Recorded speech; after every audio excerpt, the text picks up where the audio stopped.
do this mistake if you're planning to do interiors.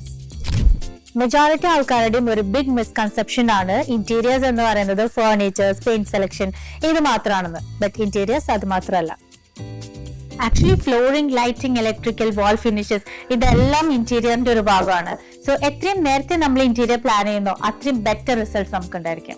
For example, electrical work എന്നൊക്കെ പറയുന്നത് നമുക്ക് ഇന്റീരിയറിൽ വളരെ important ആയിട്ടുള്ള ഒരു എലമെന്റ് ആണ്. സോ അത് നമുക്ക് നേരത്തെ ചെയ്തിട്ടാണ് കിട്ടുന്നതെങ്കിൽ നമുക്ക് ആ ഒരു പോയിന്റ്സ് ഒക്കെ വെച്ച് നമുക്ക് ഉള്ളത് വെച്ച് കോംപ്രമൈസ് ചെയ്യേണ്ടി വരും. അതല്ല നമുക്ക് ചേഞ്ച് ചെയ്യണമെങ്കിൽ പിന്നെ എക്സ്ട്രാ വർക്കാണ്. സോ അത് അഗെയിൻ കോസ്റ്റിംഗ് കൂടുതലാക്കാനുള്ള സാധ്യത വരും. അതുപോലെ തന്നെ ഓരോ എലമെന്റ്സിലും ഇതേപോലെ തന്നെയാണ് എല്ലാ കാര്യങ്ങളും വരുന്നത്. ലൈക്ക് പിന്നീട് നമ്മൾ ചെയ്യുമ്പോൾ കോസ്റ്റിംഗ് പിന്നീട് കൂടുതലായിട്ട് വരാനോ അല്ലെങ്കിൽ നമുക്ക് ഉള്ളത് വെച്ച് കോംപ്രമൈസ് ചെയ്ത് മുന്നോട്ട് പോകാനുള്ള ഓപ്ഷൻസ് ആണ് വരുന്നത്. സോ ഇറ്റ്സ് ഓൾവേസ് ബെറ്റർ നേരത്തെ നമ്മൾ ഇന്റീരിയർ പ്ലാൻ ചെയ്യാം. നമ്മൾ സ്ട്രക്ചറിന്റെ വർക്ക് ഒക്കെ സ്റ്റാർട്ട് ചെയ്യുന്ന സമയത്ത് തന്നെ നമ്മൾ ഇന്റീരിയർ പ്ലാൻ ചെയ്യുകയാണെങ്കിൽ നമുക്ക് ഒരുപാട് ബെറ്റർ ആയിട്ട് തന്നെ ഇതിന്റെ ഔട്ട്പുട്ട് നമുക്ക് കിട്ടും. സോ ഇന്റീരിയർ ഡിസൈനിങ് എന്ന് പറയുന്നത് ഒരു ഫിനിഷിംഗ് ടച്ച് മാത്രമല്ല, it's a foundation itself. So hi you interior designers as early as possible.